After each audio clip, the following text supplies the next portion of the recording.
Olá pessoal, tudo bem com vocês? Eu espero que sim.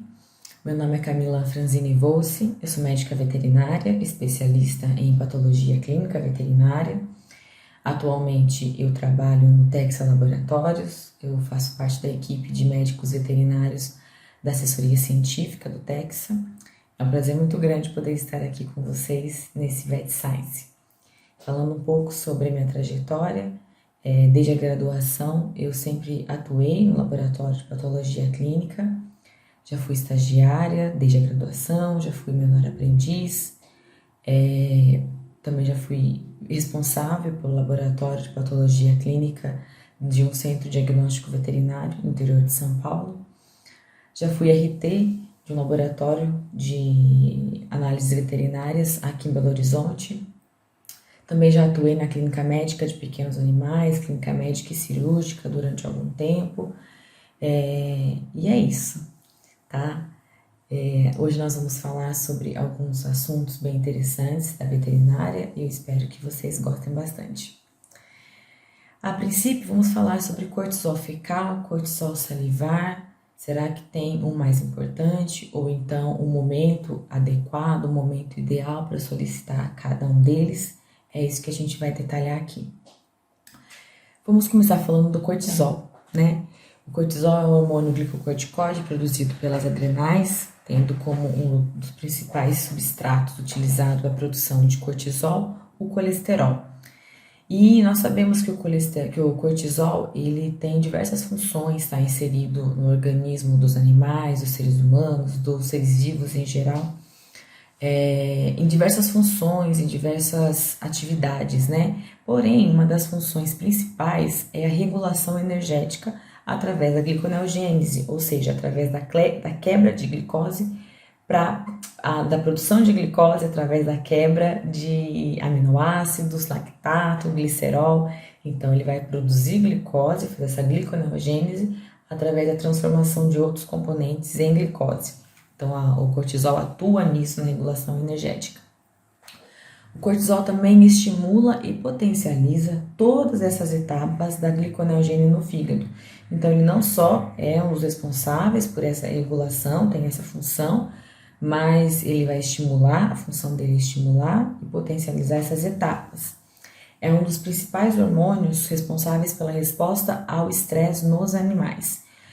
Sabe aquele mecanismo que a gente já conhece muito de luta ou fuga? Então, o principal hormônio envolvido nesse mecanismo é o cortisol. Então, ele vai preparar o organismo do animal, do ser humano, para responder às condições do ambiente, seja condições de estresse, condições de sobrevivência, né? Ele vai fazer com que o organismo responda a isso tudo, ele vai preparar o organismo para responder adequadamente a essas mais variadas condições que ele pode ser submetido.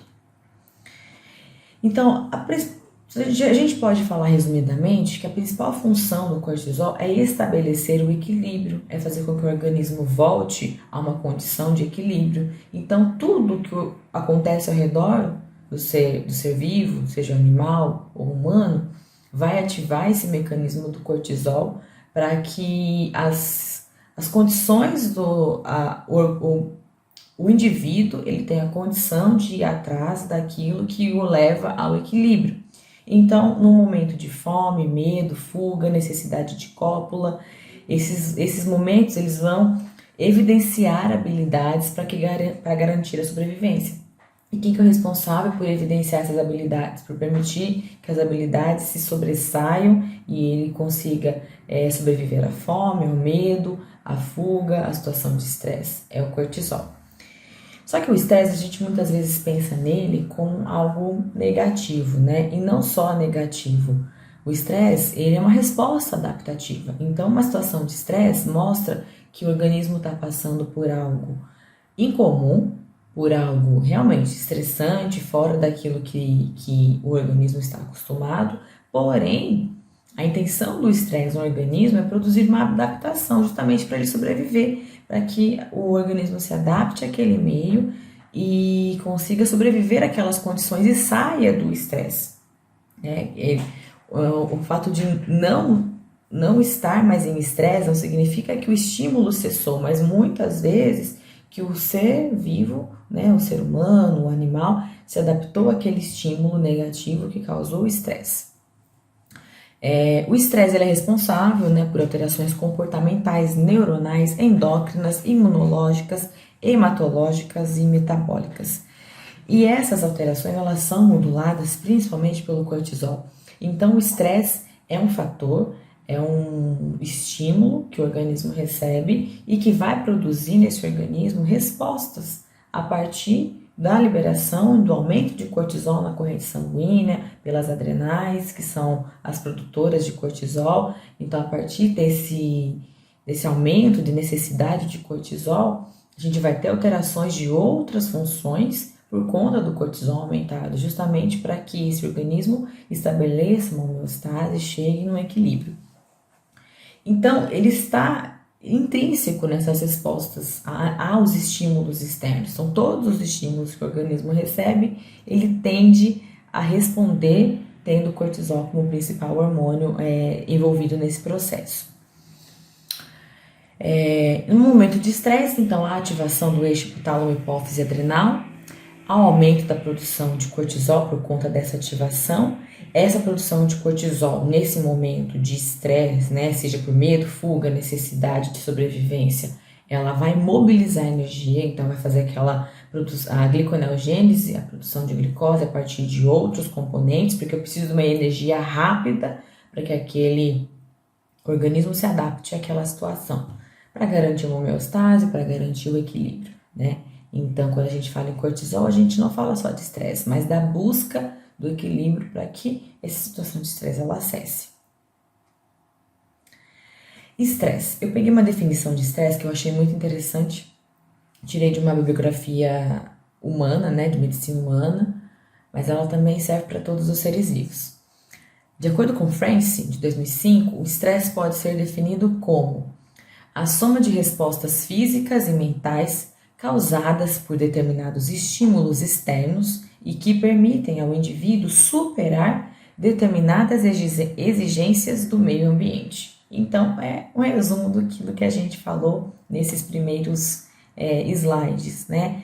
Então, o estresse é a soma dessas respostas físicas e mentais a algo externo, a um estímulo externo, a fim de que o organismo supere aquilo, se adapte àquilo, sobreviva àquilo e entre no estado de equilíbrio, no estado de homeostase.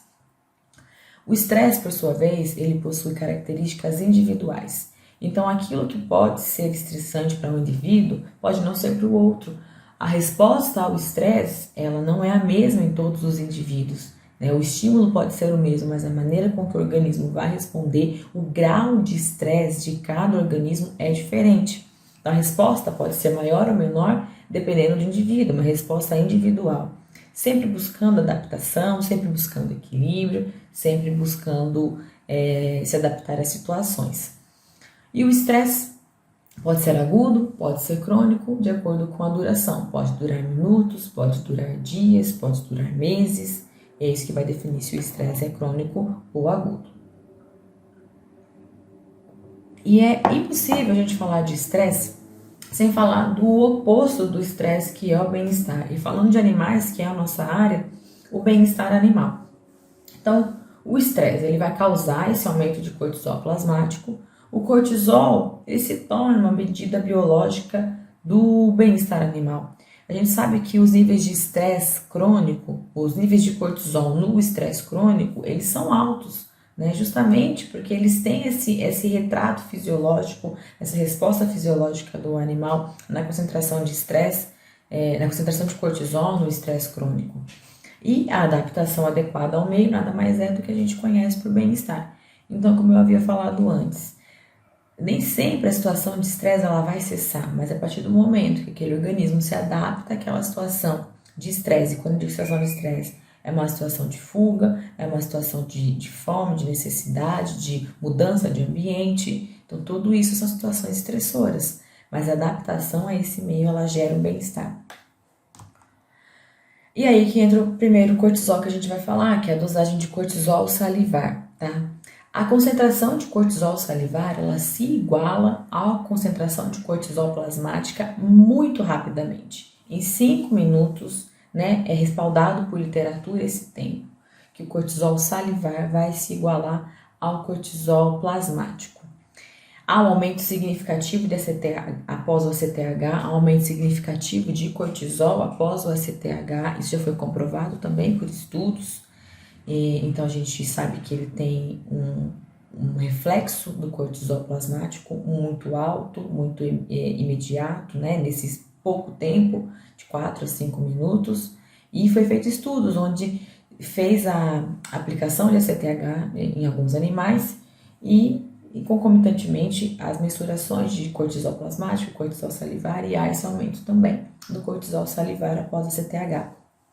Também comprovado em estudos, né, recentes que há maior concentração de cortisol salivar nos animais que são hiperadreno, que possuem hiperadrenocorticismo, quando comparado aos animais saudáveis, tá? É lógico que assim como o cortisol plasmático, o cortisol salivar sozinho não vai nos dar um diagnóstico de hiperadrenocorticismo, mas ele é um reflexo fidedigno do cortisol plasmático. Então a gente pode utilizá-lo da mesma forma que a gente usa o cortisol plasmático basal, como uma triagem, como um meio de detecção rápido da concentração de cortisol plasmático, né? E às vezes uma maneira mais fácil, a gente vai falar disso mais pra frente, mas muitas vezes o cortisol salivar ele tem uma coleta mais tranquila para alguns animais, ele é mais acessível para alguns animais, então isso pode ajudar sim. Aí eu trouxe aqui pra gente dois artigos que tratam sobre a dosagem de cortisol salivar, então do uso do cortisol salivar na prática, né, pra gente poder ter opções, né, alguns exemplos das opções que a gente tem. Como eu disse, o cortisol salivar ele se iguala ao cortisol plasmático em até 4 a 5 minutos. Então, ele é um parâmetro fidedigno da concentração de cortisol plasmático de uma maneira menos estressante para o animal. Então, se eu sei que ele vai se igualar ao cortisol plasmático em até 4 a 5 minutos, isso me dá um tempo que eu tenho de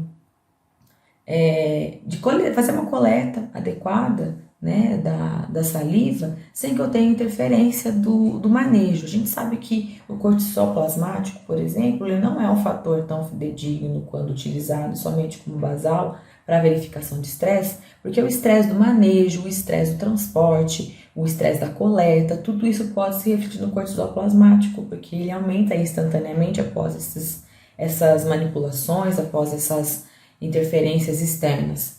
Então, se eu tenho um tempo de 4 a 5 minutos para igualar o cortisol salivar ao plasmático, eu tenho um tempo de 4 a 5 minutos para fazer uma coleta onde o estresse da coleta em si, do manejo, da contenção desse animal, não vai interferir na minha dosagem de cortisol salivar. E isso é respaldado por literatura também. Aí aqui eu trouxe duas aplicações interessantes sobre o cortisol salivar. O primeiro, alterações comportamentais e fisiológicas em cães detectores de droga e explosivo após confinamento em caixas de transporte. O que é esse estudo? Foi feito um estudo, né, com os cães que pertencem à Polícia Federal e os cães farejadores da Polícia Federal, que fazem esse trabalho de farejar drogas, explosivos. E qual que foi a intenção do estudo? Verificar se o estresse do transporte, em caixas de transporte até o local em que esses animais fariam esse serviço e o estresse de ficar, quanto mais tempo eles ficassem em transporte, dentro das caixas de transporte, se isso refletiria no estresse, se os animais, se eles teriam aumento dos níveis de cortisol por conta disso, e se esse estresse, por conta do transporte, refletiria no trabalho deles, na efetuação do trabalho, se teria um reflexo negativo na maneira com que eles farejavam, se iria aumentar o tempo de farejamento ou não. E o que eles fizeram? Eles dosavam, né, coletavam as amostras salivares em várias situações, né, que foi detalhado no estudo, para verificar se havia aumento de cortisol ou não. Então foi constatado que quanto maior o tempo de transporte dentro das caixas de transporte, maiores foram os níveis de cortisol salivar encontrados nesses animais. Esses níveis de cortisol, eles voltaram ao normal quando esses animais eram retirados das caixas de transportes e colocados no ambiente em que eles iam fazer o serviço, em situação de repouso, para equilibrar os níveis e aí efetuarem o serviço. Quanto mais tempo eles ficaram nessas caixas de transportes, maior era o estresse causado e maior foi o reflexo negativo no trabalho deles. Então, quanto maior os níveis de cortisol salivar, maior era o tempo que eles demoravam para conseguir detectar pelo olfato onde estavam as drogas, os explosivos, enfim, aquilo que eles faziam como serviço. Então, ele teve sim, tem um impacto negativo, o estresse nesses animais, foi detectado isso nesse estudo, e tem uma influência do estresse no desempenho desses animais de serviço. E tudo isso através do cortisol salivar que foi mensurado nesses animais. Eles também perceberam uma coisa bem bacana, que foi quando os animais encontravam aquilo que eles estavam procurando, os níveis de cortisol caíam, como se fosse uma resposta boa, como se fosse um prazer para eles completarem o seu propósito, o seu serviço, aquilo que eles foram treinados para fazer. E tudo isso também devido ao treinamento que eles receberam, Que não foi um treinamento exaustivo, treinamento para não causar, para que o trabalho não fosse um fator de estresse, Porque se o trabalho fosse fator de estresse, eles teriam prejudicados no desempenho do seu trabalho. E o outro estudo também, utilizando a dosagem de cortisol salivar, foi a mensuração de marcadores biológicos salivares em animais durante o banho-tosa. Então, mensuraram os níveis de cortisol salivar antes do banho-tosa e após o banho-tosa para verificar o quão estressante foi o manejo, o fato de estarem com outros animais no mesmo local, outros cães, o transporte até o pet shop. Então, tudo isso como situações de estresse. E foi constatado um aumento de 61% dos níveis de cortisol salivar após o banho nesse estudo. Então, é mais um tipo de aplicação, mais um tipo de estudo que a gente pode fazer a partir do cortisol salivar.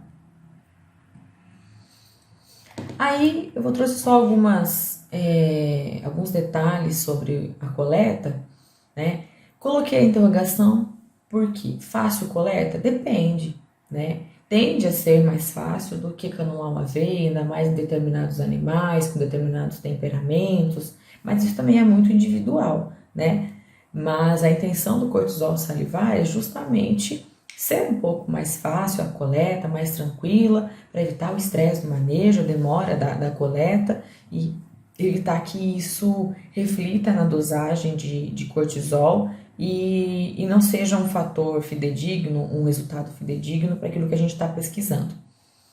É um método não invasivo, então eu não tenho uso de agulhas, eu não tenho tanto contenção para fazer desses animais. É um método muito mais tranquilo para fazer uma coleta. As amostras são estáveis em temperatura ambiente por até 7 dias, podem ser congeladas, podem ser refrigeradas, então é uma amostra muito bacana de se trabalhar.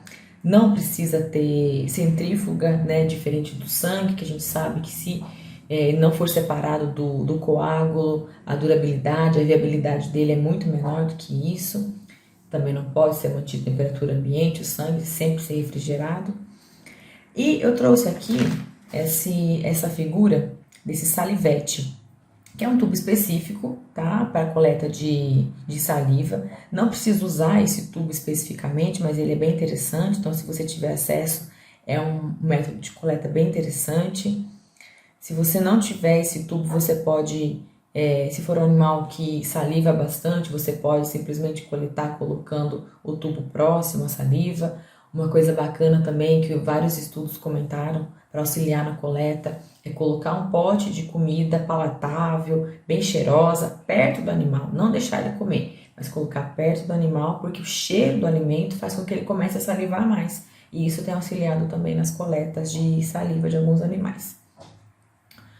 E o salivete. O que é o salivete? Ele é um tubo plástico, um tubo de acrílico comum, como se fosse um tubo, um frasco estéreo. E dentro dele tem um pedaço de cotonete, tá? Esse pedaço de cotonete, ele sai, a gente coloca ele, né, no fundo, né, entre os molares dos animais, e ele vai absorver a saliva. A hora que ele encher de saliva, esse cotonete, esse algodão, você vai colocar de volta ele dentro do tubo, esse tubo vai ser transportado até o laboratório. No laboratório ele é centrifugado, e aí a saliva que estava no algodão, ela vai parar nessa parte de baixo aqui do frasco, né? Ela vai se separar do algodão, ele já conseguiu utilizá-la com maior qualidade, com maior facilidade para fazer a dosagem de cortisol salivar. Uma coisa importante da coleta é tomar muito cuidado para que a coleta não se contamine com sangue, né? O animal não morda a língua ou não tenha algum machucado na boca que contamine a nossa coleta com sangue, porque isso vai comprometer completamente a nossa análise.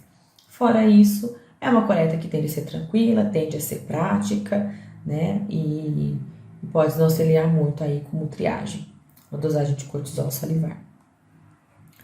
Agora vamos falar um pouco sobre o cortisol fecal, tá? Assim como a gente estava falando, o cortisol ele está intrinsecamente envolvido nos níveis de cortisol, nos níveis de estresse, na resposta ao estresse dos animais e dos seres humanos. E os níveis crônicos de estresse, né, a gente sabe que ele tem efeitos muito deletérios para o organismo animal como um todo. Se eu tenho estresse crônico, uma situação de estresse crônico que ultrapassa dias, isso vai refletir de maneira negativa em outros sistemas, né? No sistema reprodutivo, no sistema imunológico, a gente vai ter animais imunossuprimidos por conta do estresse, vai causar depressão da resposta imune desse animal, vai causar depressão do sistema reprodutivo. Vários estudos foram feitos com animais em cativeiro, a gente sabe disso, animais em cativeiro, sobre o estresse do cativeiro, eles não se reproduzem, né? E isso é uma situação de risco que a gente coloca a nossa fauna. Então o estresse ele é bem deletério de uma maneira geral para o organismo animal. Reduz sobrevivência, reduz condicionamento físico, reduz a chance desse animal procurar por comida, né, encontrar comida, sobreviver, então reduz muito a chance dele conseguir entrar no estado de equilíbrio, de homeostase, essa questão do estresse crônico.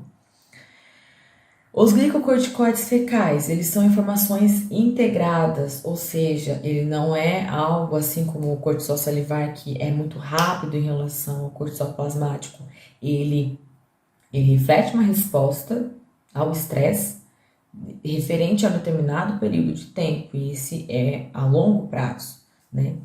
Ele é o indicador mais confiável do estresse fisiológico que a gente tem em mãos para usar, e ele relaciona-se negativamente com a condição e a aptidão física. Então, quanto maiores os níveis de cortisol fecal que eu tenho, maiores os níveis de glicocorticoides fecais eu tenho, maior o nível de estresse que eu tenho, né? Então, ele é extremamente confiável em relação ao marcador de estresse fisiológico. Esse artigo de Rodrigues, de 2017, ele fez um comparativo bem interessante. Porque nós sabemos que o cortisol salivar ele tem 4 a 5 minutos para se igualar com o plasmático. Mas o cortisol fecal, ele depende de muitos fatores. Diferente do cortisol salivar, que não vai mudar por conta da quantidade de água que esse animal ingere, ou por quanto ele saliva, né? Então, se o animal saliva mais ou menos, isso não vai interferir na dosagem de cortisol. A metabolização do alimento como um todo, até virar um bolo fecal, isso vai interferir na minha dosagem de cortisol fecal. Então, o que o Rodrigues fez? Ele fez um comparativo entre o cortisol sérico e o cortisol fecal em ovinos.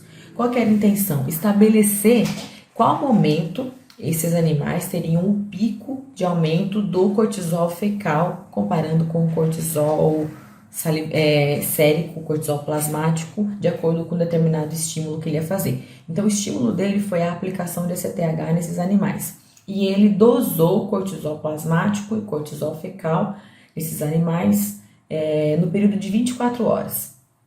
Então, o que ele fez? Aplicou CTH. O que ele encontrou? O cortisol sérico, 60 minutos foi o tempo necessário para que ele atingisse sua maior dosagem, sua maior concentração. Então, o pico de cortisol sérico deu-se após 60 minutos da aplicação da CTH. e levou 300 minutos para que o cortisol plasmático voltasse à normalidade, né, normalidade, padrão de referência, valor de referência para ovinos, após a aplicação da CTH. Já o cortisol fecal, ele levou de 10 a 12 horas para que atingisse o seu pico, a sua concentração máxima. Então, olha a diferença entre o plasmático e o fecal. Então, por isso que ele é um marcador mais confiável em relação ao estresse fisiológico. Ele demora um tempo mais para aumentar, mas ele se mantém por algum tempo. Só que o estudo de Rodrigues, ele foi dentro de 24 horas. E dentro dessas 24 horas não houve retorno aos níveis de normalidade do cortisol fecal. Então, por isso que no estudo a gente não tem qual que é o tempo necessário para voltar dentro da normalidade. Uma coisa interessante desse estudo é que ele pode variar de animal para animal, essa concentração de cortisol fecal, o tempo que leva para que a concentração de cortisol aumente, como uma resposta àquilo que aconteceu no organismo algumas horas atrás, mas ele tem mais ou menos um padrão que ele segue entre as espécies. Então, a metabolização, o padrão de excreção, tudo isso são variações individuais e eles vão interferir na resposta do cortisol fecal frente ao estímulo que esse animal recebeu. A dieta, a ingestão de fibras também interferem nessa metabolização do cortisol e excreção e influências ambientais também. Porém, o que foi constatado é que sem estímulos, os níveis eles vão se normalizar. Né? Eles vão demorar algumas horas, assim como demoraram para ter a concentração máxima, mas eles vão se normalizar. E é o padrão de estresse crônico, né? Se eu tenho uma resposta que não cessa, uma resposta que não para, então eu vou ter um aumento de cortisol fecal crônico, né? Estabelecendo a minha resposta ao estresse crônico. O que a gente vê em literatura é que o cortisol fecal, entre as espécies, a média de tempo que leva para que um estímulo cause reflexos na dosagem de cortisol fecal é média 7 horas, 7 a 8 horas entre as espécies cães, gatos, seres humanos. Tá? Então a gente tem uns horários de média aí para estabelecer. E aí, em relação ao cortisol fecal, eu trouxe também um estudo bem interessante. A gente falou muito do estresse crônico, que é a principal situação que o cortisol fecal pode nos auxiliar. Inclusive, tem alguns estudos feitos com canis, né? Canis de adoção, né? Animais que foram resgatados da rua, né? Então, há vários trabalhos utilizando o cortisol fecal para verificar os níveis de estresse desses animais por ficarem tanto tempo assim, dentro de uma baia pequena, sem muito acesso à rua, à interação humana, interação com outros animais. E foi até feito um comparativo em gatos uma vez, eu até não coloquei aqui, mas é interessante, esses níveis de estresse baseados no cortisol fecal em animais que estavam para adoção durante muito tempo, durante meses até anos, e depois esses mesmos animais quando estavam num lar, quando foram adotados, quando tinham contato com outras pessoas, com outros animais, para verificar a redução desse estresse crônico que foi adquirido em gatis, né? E nesses locais em que eles estavam longe de outros contatos, comparando com após a adoção, após essa mudança de vida deles. Mas esse artigo que eu trouxe agora, ele fala sobre as influências do enriquecimento ambiental no comportamento e nível de cortisol em felídeos silvestres. Então, são felídeos que estavam em determinados recintos, né, nesse estudo. E o que foi feito? Eles foram colocados no recinto limpo, sem nenhum tipo de enriquecimento ambiental. Aí foi durante alguns dias nesse recinto, né, 9 dias, se eu não me engano, e foram coletadas amostras fecais para dosagem de cortisol fecal. Depois eles foram colocados em ambientes enriquecidos com a intenção de causar esse bem-estar nesses animais pelo ambiente enriquecido e aguardou-se alguns dias também, durante alguns dias foram coletadas amostras fecais para dosagem de cortisol. E no terceiro momento, colocados de volta no ambiente limpo, sem nenhum enriquecimento ambiental e procedendo da mesma forma, aguardaram alguns dias. Durante alguns dias foi feita a coleta de fezes para dosagem de cortisol fecal. que observou? Os níveis de cortisol fecal, eles não mudaram muito em relação aos ambientes nesses animais, nesse estudo. Porém, quanto maior o comportamento estressante, então o comportamento de lamber-se excessivamente, balançar a cabeça, vocalização, então comportamentos relacionados ao estresse, quanto maior o comportamento relacionado ao estresse, maiores eram os níveis de cortisol também. Então não estavam tão relacionados ao meio ambiente, à questão do enriquecimento, mas muito relacionado ao comportamento. Então os animais que demonstraram comportamentos de estresse, eles demonstraram níveis de cortisol maiores. E lógico, né, também foi constatado que eles demonstraram níveis de comportamentos de estresse, né, vocalização, balançar a cabeça e se lamber excessivamente, quando não tinha o enriquecimento ambiental. Quando colocados no enriquecimento ambiental, esses comportamentos diminuíam, né? Não era tão assim evidente o nível de cortisol fecal diminuindo por conta do ambiente, mas muito em relação ao comportamento. Então, os animais que tinham mais comportamento de estresse, eles tinham níveis de cortisol maior em relação aos animais que tinham menos comportamentos de estresse, né? Menos vocalizações e tudo mais. E agora, mudando um pouquinho de assunto, a gente vai falar sobre insulina endógena e sobre insulina exógena. Quando que a gente deve pedir cada uma, qual a aplicabilidade de cada uma. Falando rapidamente sobre a insulina, né, a insulina é produzida pelas células beta-pancreáticas, nas ilhotas de Langerhans do pâncreas, é esse o local de síntese e secreção de insulina no organismo. O estímulo da insulina, como nós sabemos, é o aumento da glicemia, então é uma hiperglicemia, principalmente após prandial, para que haja liberação de insulina na corrente sanguínea. E há outros fatores estimulantes secundários que podem tanto secretar como inibir a concentração de insulina, tá? Alguns exemplos de fatores estimulantes para a secreção, eu tenho glicídios, aminoácidos, concentração maior de potássio, de cálcio, o próprio glucagon, ele pode ser um fator estimulante de secreção de insulina. E exemplo de fatores estimulantes da inibição de insulina, eu tenho o jejum, o exercício, né? Não é interessante que durante o exercício eu tenha a secreção de insulina. Por que eu vou querer tirar da corrente sanguínea a glicose que eu preciso no momento do exercício? Então, o exercício ele é um fator de inibição da secreção de insulina. Tá? A diabetes mellitus, como a gente conhece, é a principal doença relacionada à insulina que a gente conhece em cães. Tá? Em cães a incidência é moderada, né? Então quando a gente tem uma deficiência da secreção de insulina ou da produção de insulina, a gente vai ter um animal diabético, muitas vezes com índices de hiperglicemia que a gente não consegue controlar devido à falta de insulina adequada. Então vamos falar dos dois tipos de diabetes que existem nos animais. Diabetes mellitus tipo 1, que é o mais conhecido, maior incidência em cães, é a deficiência de insulina. Então tem destruição ou perda de células beta-pancreáticas, com isso eu não tenho a síntese, eu não tenho a secreção adequada de insulina para regular a glicemia desse animal. E eu tenho a diabetes mellitus tipo 2, que ela é conhecida pela resistência insulínica. Então, eu tenho insulina adequada, eu tenho secreção de insulina, eu tenho produção de insulina, mas por algum motivo eu não tenho a ação da insulina onde deveria agir.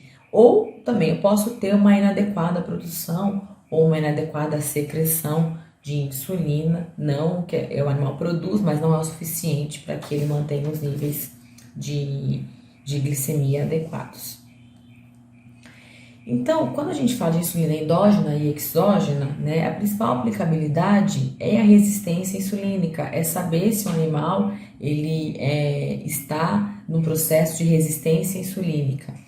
Então, a resistência insulínica é um adequado nível de insulina e inabilidade de manter normoglicemia.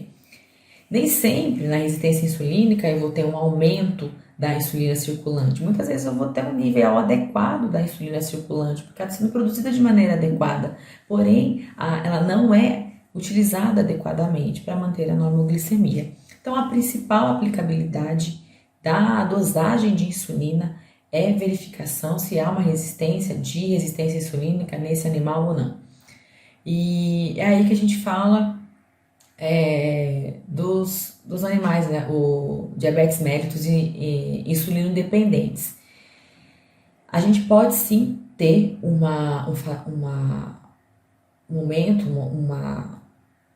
animal que desenvolva resistência insulínica à insulina exógena, à insulina medicamentosa.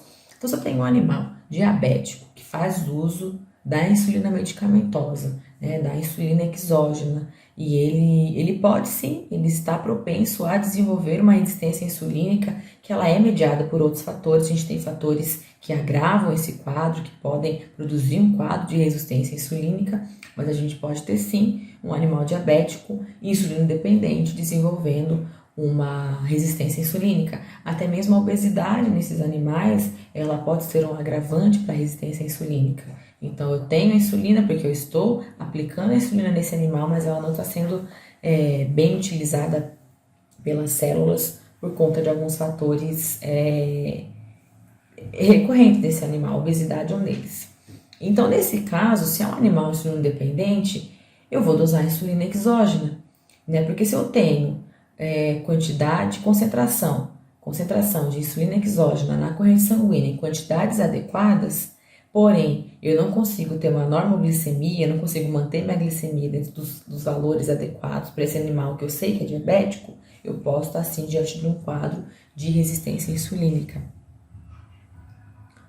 Então, a dosagem de insulina exógena que vai nos ajudar a verificar se há esse quadro ou não. Pacientes graves, tá? É conhecido que pacientes graves, pacientes de sepse, pacientes de queimadura, pacientes de piometra, pacientes que são internados na unidade intensiva de tratamento, muitos deles chegam pra gente com hiperglicemia, como uma resposta a tudo isso que está acontecendo no organismo dele.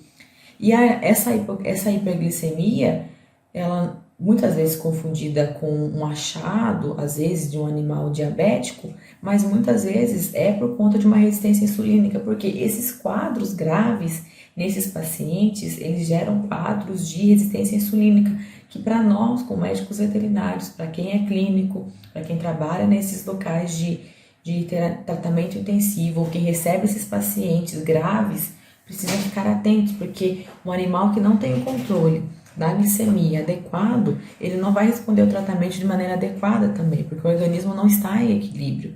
Então é importante que a gente verifique se os nossos pacientes graves que estão chegando, hiperglicêmicos, são resistentes insulínicos. E essa resistência pode ser transitória por conta da condição desse animal. Inflamações crônicas, então diabetes, periodontite, são inflamações crônicas que causam sim um agravante na resistência insulínica por vários fatores, né, que não cabe aqui na nossa palestra detalhar cada um deles, mas fatores que prejudicam a habilidade da insulina de tirar a glicose da corrente sanguínea e levar para os tecidos.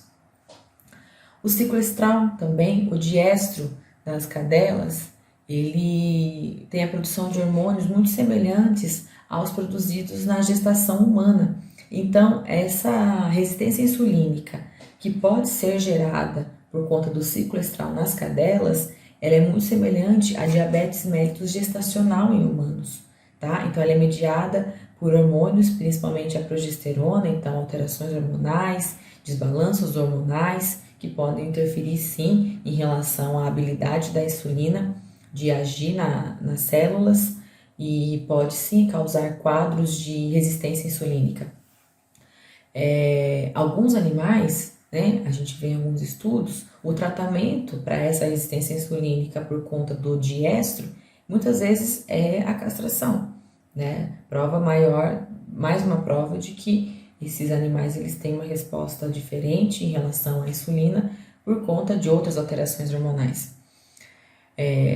Tem um estudo também que evidenciou que as cadelas que todo o ciclo estral estavam apresentando uma resistência insulínica e não foram castradas, elas desenvolviam com o tempo diabetes mellitus. Então isso que é pontual, às vezes acontece num determinado momento nesses animais, pode se tornar algo presente nesse animal, pode se tornar uma doença realmente instituída como a diabetes mellitus. Outros distúrbios hormonais, então acromegalia, hiperadrenocorticismo, outros distúrbios hormonais, o hipotiroidismo também podem estar envolvidos na resistência insulínica nesses animais. Esse Torre de Lafourcade e Chan, de 2007, eles verificaram que os cães hiperglicêmicos, comparados aos cães normoglicêmicos, quando pacientes graves, eles ficaram mais tempo, maior número de dias na unidade de cuidados intensivos. Então, um animal que chega queimado, por exemplo, uma queimadura grave, né? Dois animais chegam, um está hiperglicêmico e o outro normoglicêmico, esse hiperglicêmico, a chance dele ficar na unidade de terapia intensiva por mais dias é maior quando comparado ao animal que chegou com normoglicêmico, justamente porque eu não tenho equilíbrio, eu não tenho um organismo agindo da maneira que deveria, então eu tenho falta de glicose onde eu deveria estar tendo para produzir energia adequada nos tecidos, para que ele consiga se restabelecer, para que a saúde desse animal se restabeleça. E a insulina endógena, né, esse é só um detalhe que eu coloquei aqui, ela é espécie específico na maioria dos casos, tá? Então, para que eu coloquei isso? Porque é importante você saber se esse animal que você vai estudar, que você deseja fazer a dosagem de insulina, se o laboratório que você trabalha, se ele te atende nisso, né? Então, a gente tem a insulina equina, canina, felina, ela tende a ser espécie específico, tá? Então, em todos esses casos que eu falei, se o animal não é diabético, né? Se o quadro que ele está apresentando de hiperglicemia, você está suspeitando de uma resistência insulínica, você vai dosar a insulina endógena. Aí eu trouxe aqui pra gente, né? A gente vai falar muito de cão, de gato, então eu resolvi trazer um estudo relacionado à insulina endógena em equinos. Então foi verificado concentrações de glicemia e concentrações séricas de insulina, triglicérides e cortisol em equinos da raça manga larga marchador após exercício físico. Por quê? A fim de avaliar o condicionamento desses animais, né? Porque o aumento de insulina no momento do exercício ou logo após o exercício detectar que teve aumento de insulina, ele pode ser prejudicial. Eu posso não ter um bom desempenho desses animais, eu posso não ter, verificar que ele não está com um condicionamento físico adequado, porque igual eu falei no início, a gente não quer que a insulina seja ativada, a produção de insulina e seja aumentada no momento do exercício. Não é interessante para mim tirar da corrente sanguínea aquilo que o meu corpo está precisando para produzir energia para aquele exercício que eu estou efetuando. Então, se a gente tem um fator de estresse, por exemplo, que causa aumento de insulina no momento daquele animal está fazendo aquele exercício, está fazendo algum trabalho que ele se dispõe a fazer, que ele foi disposto a fazer, então isso pode ser prejudicial para esse animal, né? Isso pode ser prejudicial para o desempenho desse animal. Então foi isso que foi investigado nesse estudo, né? Se após esse exercício houve aumento da concentração sérica de insulina. Nesse caso, em questão de coelho de 2011, não houve aumento nos níveis séricos de insulina, verificando que houve um bom desempenho, que os animais estavam com condicionamento físico adequado, tá? Mas essa é uma das aplicações da dosagem de insulina endógena. Insulinoma. É uma neoplasia de células beta-pancreáticas. Então, quando eu tenho um insulinoma, né, uma neoplasia no pâncreas, eu tenho uma resposta exagerada à concentração de glicose. Então, qualquer concentração de glicose que eu tenho na corrente sanguínea, o meu pâncreas, o pâncreas em questão do animal, ele vai produzir uma resposta exacerbada. Então, ele vai produzir insulina muito mais do que ele deveria por conta daquela concentração de glicose que eu tenho. Muitas vezes, ele vai induzir nesse organismo uma hipoglicemia por conta do aumento da insulina, da hiperinsulinemia, né? Nos casos de insulinomas, eu tenho uma suspeita de insulinoma, A intenção, os parâmetros que eu vou usar para verificar se esse animal tem realmente esse insulinoma ou não, é a dosagem simultânea de glicose e insulina, porque muitas das vezes eu vou ter uma hipoglicemia com aumento da dosagem de insulina endógena.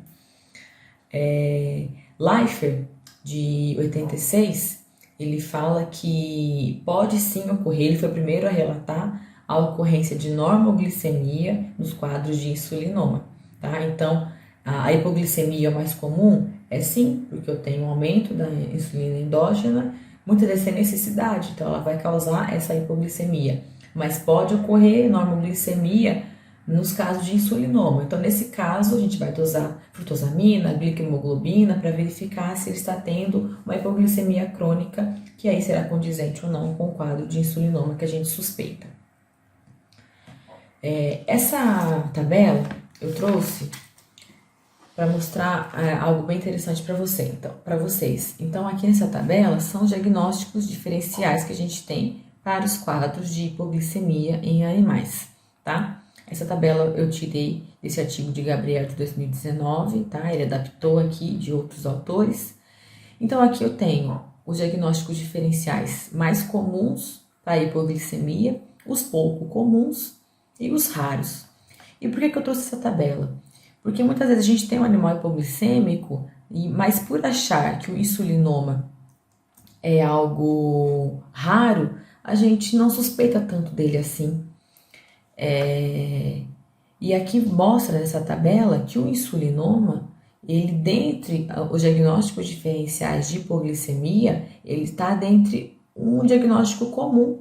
Então, se eu tenho um quadro de hipoglicemia, né? Se eu não tenho algo específico, se eu tenho um artefato da minha coleta, da minha análise laboratorial, se eu já descartei a possibilidade de doença hepática, de shunt, por exemplo, se eu já descartei a possibilidade de sepse, né? Se eu não tenho uma suspeita de síndrome de Addison, do hipoadrenocorticismo, então eu tenho aqui uma hipótese, né? Um diferencial para insulinoma, sim.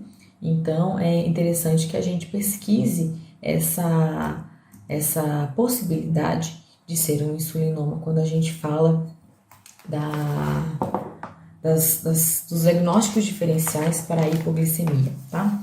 Outra coisa interessante desse artigo do Gabriel é que ele fez o relato de 3 casos que ele acompanhou no hospital veterinário de animais que estavam com suspeita de insulinoma. Então, só para a gente ver a questão de que é raro, mas nem tanto, né? Ele teve 3 casos que ele conseguiu acompanhar. Então, foram vistos massas, esses animais, nos exames de imagem, e aí, com o auxílio das dosagens hormonais, né, de insulina exógena e também da dosagem de glicemia, foi verificado que 2 desses animais eles tinham sim um quadro de insulinoma. O principal sintoma que levou os proprietários a procurarem auxílio veterinário foi convulsão nos 3 quadros, nos 3 casos que a gente está falando. Por quê? Por conta da hipoglicemia. Então, os animais eles tinham uma crise hipoglicêmica e convulsionavam. E essa convulsão levou os tutores a procurar a ajuda veterinária. Então, 2 desses animais foram diagnosticados com insulinoma e um deles, na verdade, ele tinha uma neoplasia em pâncreas, mas que não foi diagnosticado como insulinoma. Ele foi feita uma retirada dessa massa e após isso ele estabeleceu os níveis normais de glicemia, de insulina. Ele tinha sim uma alteração de secreção de insulina por conta dessa neoplasia, que voltou ao normal depois da retirada desse tumor, tá? Então, a gente tem aí mais um diagnóstico diferencial nos casos de hipoglicemia, um diagnóstico interessante, e que muitas vezes, né, agora que a gente tem esse auxílio, que é a dosagem de insulina exógena, ele fica muito mais viável para a gente na clínica, né, e nossas suspeitas, para sanar as nossas suspeitas. Então é isso, pessoal. Eu espero que vocês tenham gostado, espero que tenha sido claro para todos. Porém, se ficou alguma dúvida ou se você deseja esses artigos que eu comentei aqui na apresentação, pode entrar em contato comigo tanto pelo meu e-mail, né? Esse é o meu Instagram também. Pode entrar em contato comigo. Se tiver algum caso que vocês quiserem discutir, quiserem trocar uma ideia, eu também estou à disposição para a gente trocar uma ideia, tá bom? E é isso, pessoal. Tenha um bom resto de ano, né? Tenha bons estudos aí nas demais palestras, tá? Tudo de bom para todo mundo.